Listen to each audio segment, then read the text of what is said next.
Welcome to the highlights of the penultimate event of the season in the Miller's Oils Toyota MR2 Championship, taking place on Silverstone's International Circuit. Matt Palmer and Jim Davis have dominated their respective classes, but the overall title can be decided this weekend ahead of the season finale at Donington. But Davis needs everything to go in his favour if he's to stop Palmer from defending his title. Before we get to the racing, Matt Suckling has been down in the paddock.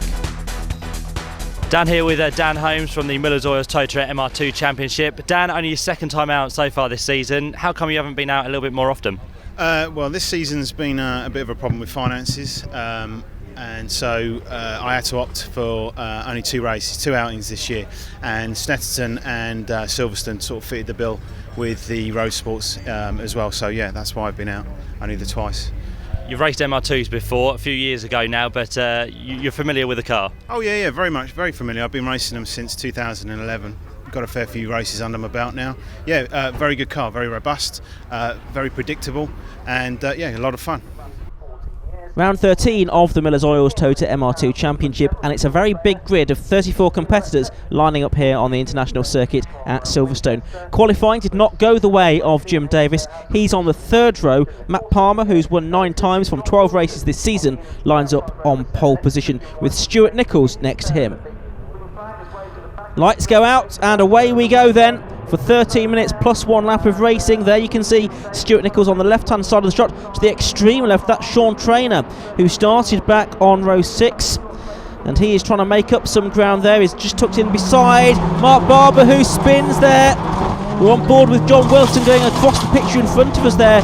Well, that was Wayne Lewis, who had to take evasive action. 1 or 2 drivers have used the tarmac runoff on the outside of Abbey and Farm Curve there. One of them, I think, was Nigel Ralphson. That looks like the number 40 car of Nick Jones as well. He rejoins the tarmac down at Village. On board we go with Mick Nichols. There's a spinner ahead of us, and Nichols spins in sympathy and avoidance, no doubt. I think the original spinner was number 56, which is Cam Walton from West Sussex. He's still stationary down there at the link as the leaders are arriving at Stowe Corner. It's Palmer leading, Stewart Nichols, son of Mick, in second place. It's Alex Knight in third position, and in fourth place it's Jim Davis.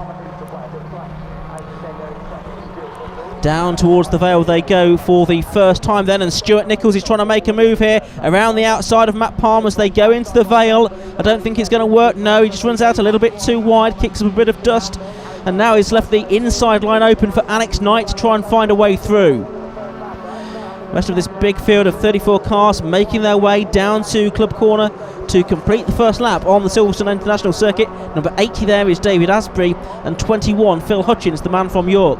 And there's the confirmation that Alex Knight has made it through into second position ahead of Stewart Nichols, with Davis still there in third. Oh, and Nichols has lost it there, and he spins, around he goes. He's still trying to regain control of that car. He's finally got it pointing back in the right direction. He's managed to turn the wipers on amid all of the chaos and confusion there as he was trying to regain control. But Stewart Nichols had already lost second position. It now has dropped a lot further back down the order, as at the link Jim Davis is trying to get past Alex Knight for second position then. On the right hand side of the picture, it's the white and red Mark II. That'll be a bit more powerful, a bit quicker in the straight line, but the red Roadster of Nichols with the of Davis, I beg your pardon, with the goggly eyes on it, that's going to be a little bit more agile and nimble around the corners. They're going to be a pretty even match around this 1.85 mile Silverstone lap. And look at that great fight that's going on for fourth position as well. Looks like it might be possibly Ben Rowe there that's up into fourth position in the background. It's still Knight though in second place. Yes, it is Rowe there, ahead of number 27, which is Sean Traynor. So he has come up very nicely from the 6th row of the grid. Then it's number 5, Tim Heron, who started in 5th position, a man who's already been on the podium for the class and in the top 6 overall on a couple of occasions this season. This championship split into 3 classes. Class A for the Mark 1 cars, none of those here this weekend. Class B for Mark 2 machines. Class C for the most up-to-date roadsters. The type of car which you see Jim Davis driving, for example. Number 83 there is William Gallagher from Skelmersdale in his Mark II. We go on board with Shane Mansbridge now. We get this interesting low slung position. Looks like that's possibly number 29 Martin Fahey that he's got behind him. You can see there that he probably did go, well, at least one wheel, probably 4 wheels off the circuit down there. But a very intriguing position, almost like being in a go-kart, I should think. That view from Shane Mansbridge's car. His was the red and yellow car that you just saw going through shot. We're going to have a change here for 5th position. Is Heron going to make the move on the inside at Stoke Corner? He's side by side with Sean Traynor, who's had a pretty good season. 5 times he's been in the top 6 so far this year. Not bad for a rookie in the shape of Sean Traynor, and he's going to hold on for 5th position just at the moment. Looks like it's Christian White in the number 28 car that is next through. Heron a bit out of shape there. This is White in the number 28 car. He was last year's top rookie. A couple of places ahead of him possibly is his successor in the form of Sean Traynor. Still Davis up ahead, unable to get past the red and white car of Alex Knight, number 33. Alex, who's missed a couple of races, commutes down from Glasgow to take part in the MR2 Championship, as he has done for a few seasons now. He's been a one-time winner. As Heron at the Village hairpin tries to make a move on the inside of Traynor. Can he get this done through the left-hander? Trainor's got a back head, but the next corner's the right-hander at the link. Let's have a look. Here they come, and they're still more or less together, but it is just Traynor that's ahead. And now number 88 is joining in, and that is the recovering Stewart Nichols. So he's not too far behind, considering the amount of ground he's lost. Now we're on board here with Maxine Nichols, going down to the link, I think this is. There's a spin for number 29, Martin Fahey. On board we go with Nichols. Oh, and there's a bit of coming together already, and that's Nick Jones that Nichols has unfortunately collided with. That's Maxine Nichols. The other car involved there is number 44, Wayne Lewis. That's the ex-Luke Austin machine, but that looked like a very big incident there with 3 cars damaged.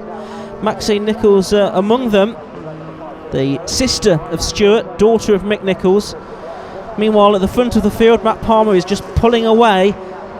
Jim Davis, no doubt, frustrated there in 3rd position that he's unable to get past Alex Knight and therefore on terms with Matt Palmer, his championship rival. I don't think there's going to be much that's going to stop Palmer from wrapping up the title. It's a question of whether he can do it this weekend. Now, the leaders are coming down to the part of the circuit where we've just seen that rather nasty incident, so let's hope there's no further problems down there at the link.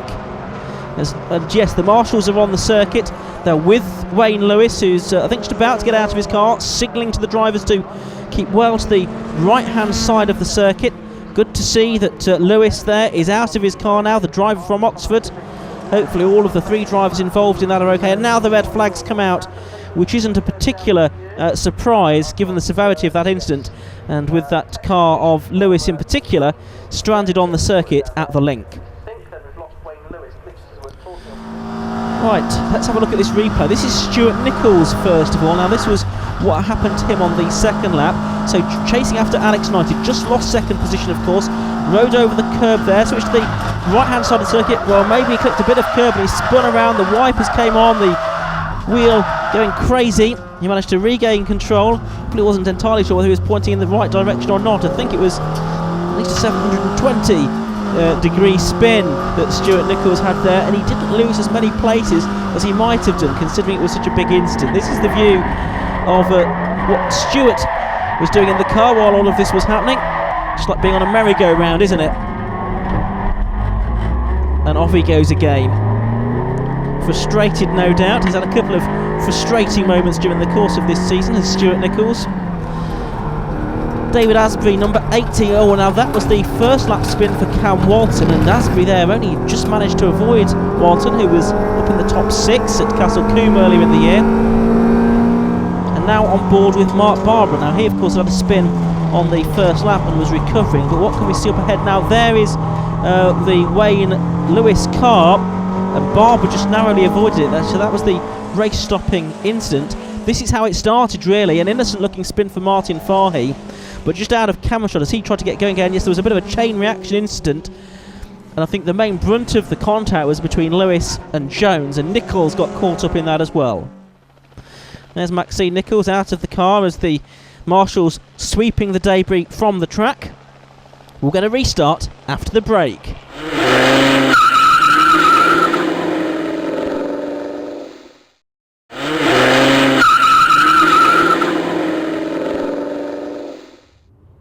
Welcome back to Silverstone, where we're going to have a restart for round 13 of the Miller's Oils Toyota MR2 Championship. It's going to be a shortened race distance though, 5 minutes plus 1 lap. That's all we've got time for, and it's from a new grid as well. So Palmer on pole position, Alex Knight alongside him, and Jim Davis on third on the grid. Davis makes a decent start, tries to go with Palmer. Can he get past Knight this time, who was proving to be something of a thorn in his side? Do they all get through Abbey safely this time? Bit of dust being kicked up, but nothing too much to report. Not as much drama as on the previous occasion, certainly.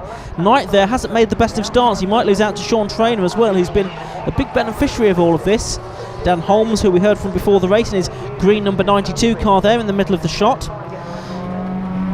He's qualified 22nd out of 34 cars on the grid. On board now with Martin Farrelly, who's in the green and white car. I think I may have called him Martin Fahy in the earlier part of that race, but Farrelly it is, tucked in behind John Wilson, another of the drivers in the Rogue Motorsport Equipe. They bring so many cars to every round of the MR2 Championship. Top two pulling away, then it's Traynor and Knight going through on the inside to take third place away. I think he's done it. Some good speed carried through Stowe Corner by Alex Knight there. Of course, he was running in P2 in the first part of the race. So then you've got 27, which is Traynor, 88, which is Stewart Nichols, who's been on the in the top 6 11 times out of 12 races this season, just missing out in one round at Snetterton back in May. Tim Heron is next up. He's in 6th place as they come through to complete lap number 1. I should think we'll only get about 5 laps out of this race, given the reduced race distance. He's already having completed a few laps when the red flags came out. Still a pretty big field. We've lost 3 cars, of course, and Ben Rowe hasn't taken the restart, I don't think, either, as Sean Traynor and Alex Knight go side by side. And look at that, Tim Heron, a brilliant move down the inside. I think he caught both of them napping, and he has gone through into 3rd place. Christian White doesn't seem to carry as much speed into this corner as Stewart Nichols on the left hand side of the circuit. Some drivers being a bit braver maybe with their interpretation of track limits than others. There is that strange part of the circuit where the international circuit rejoins the Grand Prix track, and there's effectively a bit of extra tarmac that, well, can you use or can't you? Stewart Nichols certainly thought that you could do. He's trying to make a move on Sean Traynor now as well, up at Stowe Corner. But it's Heron that's made 3rd place his own. Alex Knight has gone down to 4th position.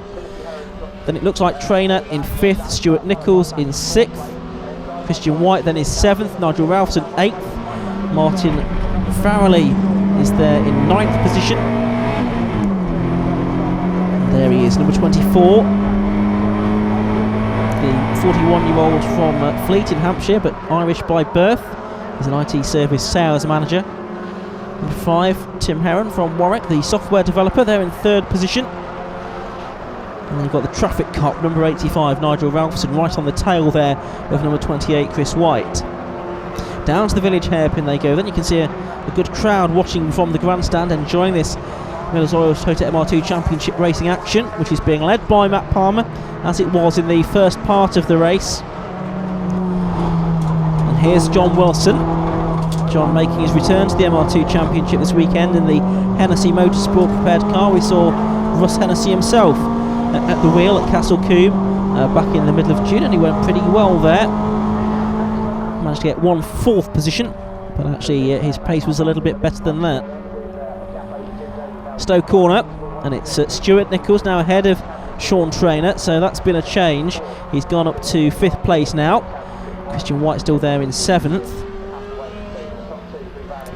Dan Holmes seems to be heading in the right direction. I noticed from 22nd on the grid towards the top 10. I noticed his green car not quite there yet. I think that red flag as well will have helped drivers like Cam Walton, who'd lost quite a lot of ground with his first lap spin. Mark Barber, I think, had also managed to pick up some damage in the first part of the race, so hopefully he will fare better now as well. This is on board with Chris White. This is the right-hander at Abbey. Then the next corner is the left-hander at Farm Curve. In the background you can see Martin Farrelly in the mirrors. Stewart Nichols trying to attack for 4th position. It's Alex Knight who was further up the order in part 1 of the race. challenge. There is that bit of a bump there as the drivers rejoin the Grand Prix circuit. Adds to the character and the challenge of the Silverstone International circuit being used for a second time by the MR2 Championship this year. It's proved a hit with the drivers, but more of an interesting and technical challenge than the shorter national circuit here at Silverstone, which always provides great racing. As Nichols tries to make a move down the inside in car number 88 then on Alex Knight. Nichols, the 35-year-old from Ware, a TV cameraman by occupation. He's owned the car since 2010. He started racing in the MR2 Championship in that season. He's not yet got past Knight.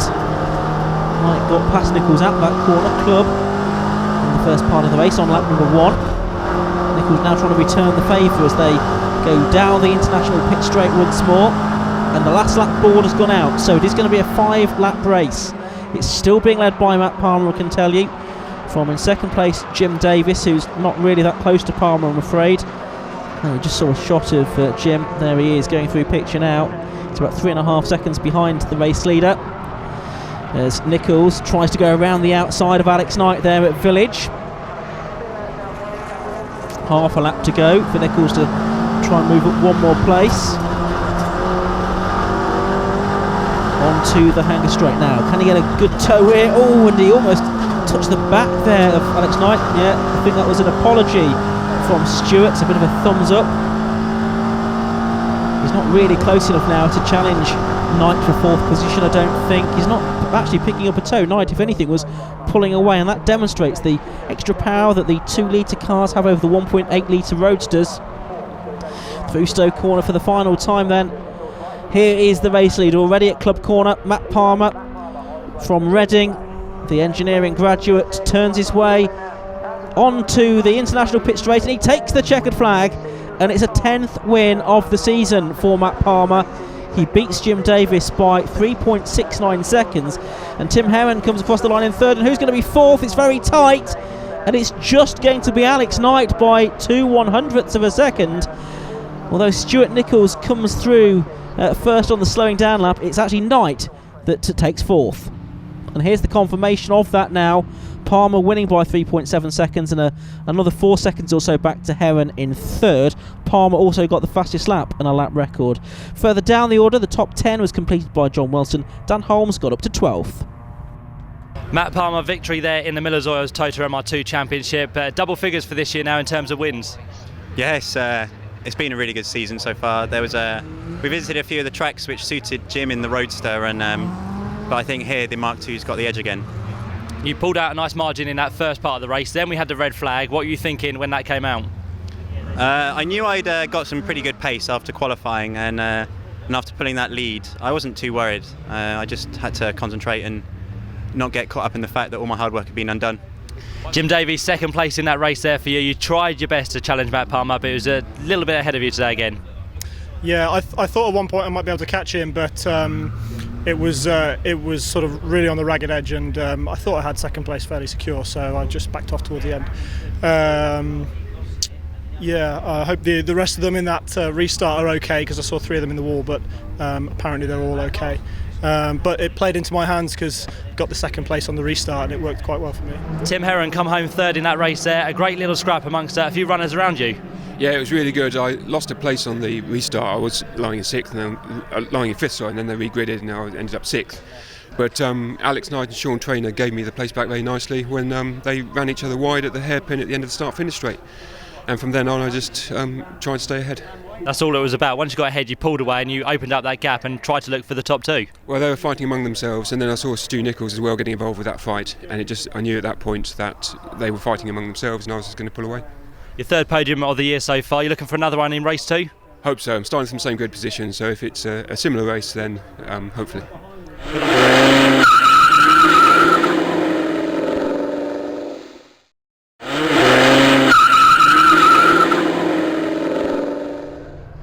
Race 2 here at Silverstone for the Miller's Oils Toyota MR2 Championship, and Matt Palmer just needs to finish 3rd or higher now to guarantee a championship victory.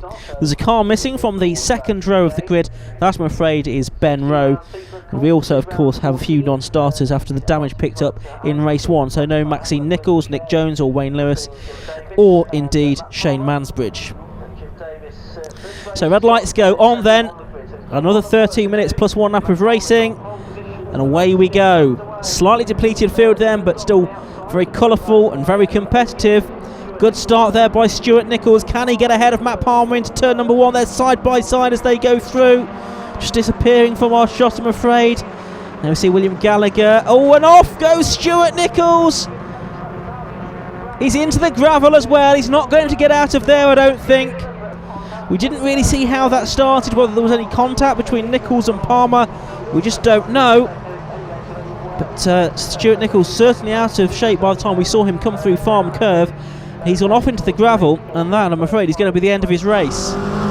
This is what it looked like from on board with Nichols then, as they headed down towards Abbey Corner. Look, you can see Palmer just to the left through the passenger mirror, passenger window I should say. Oh, and yes, there was just a tiny fraction of contact. Nothing intentional, enough to unsettle Nichols' car, and off he spun for the 2nd time today, this time terminally, because he's got off into the gravel trap. Yeah, he's tried to get it going again, but he's realised he's going nowhere at all. End of lap 1, it's Palmer leading, Knight in 2nd. In 3rd place, it's the blue and white car, which is Mark Barber. Then in 4th place, it's Jim Davis. Yellow flags are waving, of course, with that Mick Nichols car off on lap 1. That's his dad's car, which is Mick Nichols, of course. Stewart off on the first lap. There goes Davis, he makes up a place. He's up to 3rd now, he's ahead of Barber. So on board we go with Barber. There's Davis now ahead of us over that little yump and down towards the right hander at the link.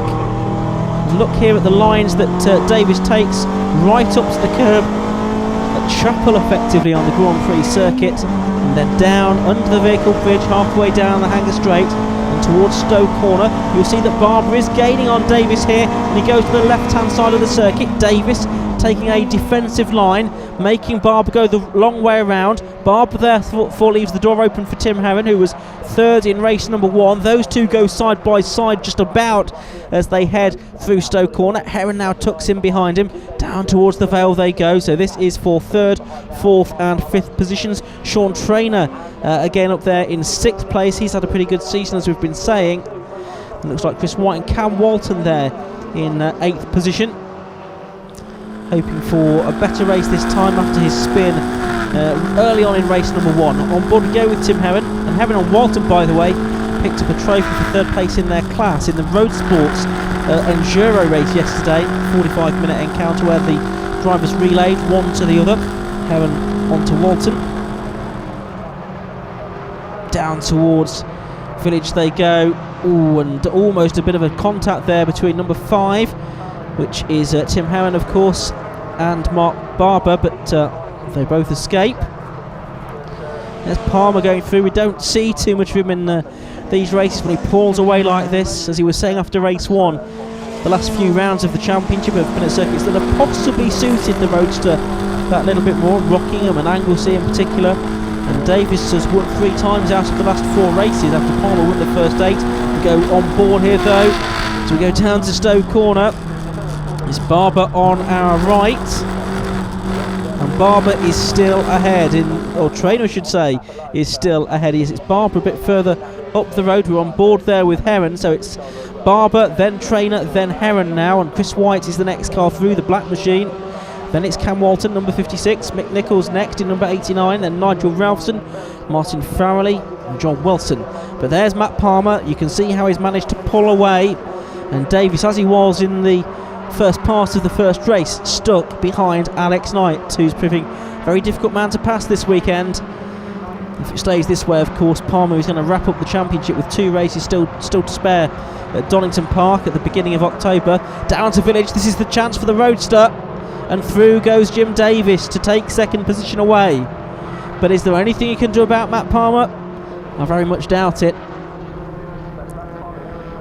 Matt Palmer has had such a good season, 4th season of racing now in the MR2 Championship, so he's very experienced. He won the title last year, of course, after a difficult start to the year. This year it's gone much better. Oh, and there's been a spin for number 32, which is William Powell from Cobham. Another driver in a Rogue Motorsport prepared car. And he gets going again after that little indiscretion. Palmer, Davis, Knight, that's the order. Then a gap back to 4th position, and Mark Barber with Sean Traynor in 5th place. We've had a change for 6th as well, haven't we? Because it's now Chris White up into 6th position. Cam Walton there is taking 7th away from Tim Heron as well, but he's just got that done before they went into the yellow flag zone. And that yellow flag, I think, is out for Stewart Nichols still. I think his car now being recovered by the snatch vehicle, which is out of shot, as Barber loses a place and Traynor forges his way through in that number 27 car. Traynor, as I say, in his first season of racing, this car mechanicked by Lee Hall. White has gone through as well now in number 28. Maidenhead man trying to fight back his Barber. He's going to have the inside line for Stowe Corner. Still quite a long way to go before he arrives at the corner though. Is Barber going to get the place back? Yeah, I think he is. It looks like White has tucked in behind him now. You can just see his car in the left-hand wing mirror. You can probably just about make that out as well. He's jinking this way and that as they go down to the Vale. He's trying to launch an attack here. Well, he's actually not late enough on the brakes to make that work, but going around the outside of Vale probably is not necessarily going to work. So Heron, Walton, and then Mick Nichols, the next cars through, and they head back onto the international pit straight. Yes, you can still see those yellow flags waving down there at Abbey as the Stewart Nichols car is recovered. Good dice is going all the way down the order. There's 24, which is Martin Farrelly again. He's doing battle there with the 83 car of William Gallagher. Down to the village hairpin, and Tim Heron's got that a bit wrong, I think, this time. He runs a little bit wide on the exit, but Cam Walton, I don't think, can take advantage. Cam with some further development to that car since the Anglesey weekend, which was the last round of the championship, where Palmer and Davis shared the wins. Each had a win and a 2nd place. There's Stewart Nichols being pulled out of the gravel. Stewart got a 3rd at Anglesey, as did Sean Traynor. But back to Silverstone this weekend, and it's Palmer that's dominant.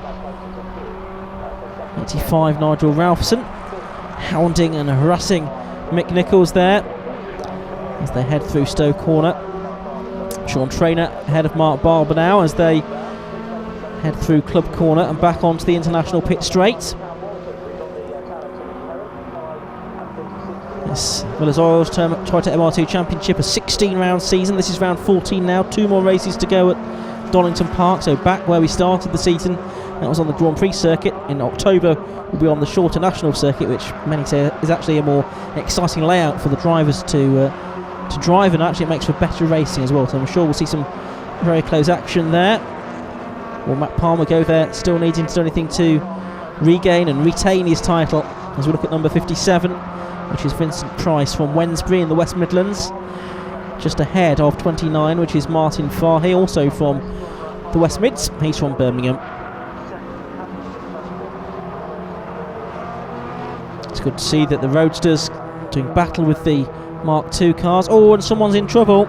It's number 42, Andrew Frankling, who's pulling off. Well, there's plenty of runoff area, space to pull off here, and in fact he's found the back entrance to the paddock there, so he's going to be out of harm's way as we watch this 4-car fight with Mick Nichols at the head of it, then Nigel Ralphson. The dice between Cam Walton and Tim Heron, teammates yesterday, bitter rivals today, goes on. This is over 7th and 8th positions. At the moment it's Walton that's winning out as we go back on board with Farrelly, with Gallagher up ahead of us into the right-hander at Abbey. Look how he closes, he carries more speed into the corner. Now the left-hander at Farm, can he make use of this? They will shortly break for Village. No, because Farrelly's got it wrong. I think he was carrying too much speed in there, and he's done a bit of a Stewart Nichols, hasn't he? back in the right direction, not having lost too much time, but he's dropped out of that battle now for the lower end places in the top 10. Intriguing colour scheme on Fahey's car with the blue, yellow and red. I'm sure a designer would not recommend that colour combination. Black and orange of number 60 is ahead. That's Trevor Cooper, the ex-Formula Ford and Formula 3 racer, having a bit of a racing comeback this season and finding it slightly harder work than he might have expected. On board with Tim Herron. Cam Walton ahead. Again, we'll still see the novice cross on the back of Cam's car. A relative newcomer to car racing, but he's done plenty of karting. He's been a teammate to Matt Palmer actually in his university days. And he heads on to the international pit straight once more. Lots of interest has been expressed in the MR2 Championship for next season already, I understand, so we could have some even bigger fields for 2015. And the racing could be even closer. Will we have Matt Palmer back to try and get a hat-trick of titles? I'm sure he'll have designs to go on to new things, as we watch Walton take a defensive line into Village ahead of number 5 Tim Herron, who's done plenty of speed event competition in the past before he came into the MR2s a couple of seasons ago now. Here's Matt Palmer again. Just have to check every so often that he is still out there in the lead of the race, don't we? Going very well. It's serene progress from Palmer with Papa Smurf on board as well in that car. And Palmer's race suit pretty much matches the livery of his car with the Dayglow green a feature. Side by side then between Walton and Herron. It's a great fight these two have been having over 7th place. It's a shame it's not actually for a scrap a bit further up the order. Last lap gets underway then. You can see Jim Davis there in 2nd position. What's going on further back? Whoa, and it's Herron that's back in front now. Palmer down to Village, lapping the number 49 car, which is David Rowe. He's already put a lap on the 50 of Andrew Strange, but I think all of the other drivers, we should have, I think 25 finishes for August, but I think they'll all be on the lead lap along with Palmer. So Walton has lost out to Herron. He's now under attack from number 85, Nigel Ralphson as well. Down towards Village once more. Good overtaking opportunity this. Seen plenty of incident down here this weekend. Walton can't capitalise as yet, so he's still down there in 8th place. Palmer is at Stowe Corner, and he is 4 seconds ahead of Jim Davis, something like that, so under no real pressure he could almost coast it home from here and be secure certainly the 3rd place that he needs to wrap up the championship with a meeting to spare. He turns left now through the Vale, now right into the first part of the Double Apex Club corner. A short burst on the gas, onto the straight he goes, and Matt Palmer crosses the line to win for the 11th time and to take the 2014 Miller's Oil Toyota MR2 Championship. He's retained his title. Congratulations to Matt Palmer in that car which AW Track Sport are running these days. Jim Davis takes 2nd place, Alex Knight 3rd. Now what about that battle for 7th, which should be coming through now, and it's going to be Cam Walton, isn't it, who's done it in the last few corners. He's got back ahead of the number 5 car of Tim Herron. Top 6 then, Palmer, Davis, Knight, Trainer, Barber and White. Fastest lap went to Palmer as well, and guess what, he's broken his own lap record, and confirmation that Cam Walton did get 7th place overall as well. Matt Palmer, our winner there for the 2nd Miller's Oil Toyota MR2 Championship race. You managed to do it once again over Jim Davies. Yeah, it's always a really good fight between me and Jim. There's never more than a couple of tenths between us. When I saw he qualified 6th and 7th, I thought it wouldn't be long before he was up trying to catch up with me up in 1st. It looks like you've been crowned champion as well. That must be even sweeter for the 2nd time in a row. Yeah, it feels amazing. I didn't really think I could do it here, so but if Ian says I have, then I trust Ian. So it's been a winning season for you. You've been unstoppable, and it must be a great way near enough to end the season with just a couple of rounds to go. Yeah, it's been fantastic. Andy from AW's done a really good job. We've tried out his springs, and yeah, it's gone really well. He helped us change the gearbox, the clutch yesterday on Friday morning, and that's really helped as well. Well, Matt, congratulations on everything this year, and well done this weekend. Thanks a lot. Jim Davies, a second place for the day here in the MR2s. How was that one for you? Same as last time. A little bit lonely by myself out there, and the same for Alex as well. We got quite a gap between us, but it was fun fighting with Alex for the time that we had, and hopefully a bit of a cleaner race this time round.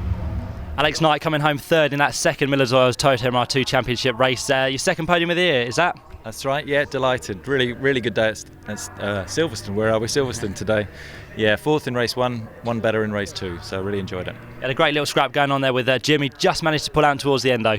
Yeah, you're right. He was flattering after the race. He said that was a good tussle, but I think it was only a good tussle for a couple of laps. He really built up a little lead, got 6 lengths away, and once he was gone, I could hold the gap but not live with him. You enjoyed the season so far? It's been a great season. Unfortunately, I had to miss the last 2 rounds at Rockingham and Anglesey, but I think the guys all had a good time there. But we've got one more to go at Donington, so I'll be sure to be there for that one. And I'm sure you'll be looking for your first win this year as well. Here's hoping. Well, these are the championship standings going into that final meeting at Donington Park. And Matt Palmer's 354 points is now an unassailable total once you take the drop scores rule into account. Davis, Nichols, White, Trainer and Mick Nichols complete the top 6. Well, that's all we've got time for at Silverstone. We'll see you again at Donington Park. But for now, it's a very goodbye.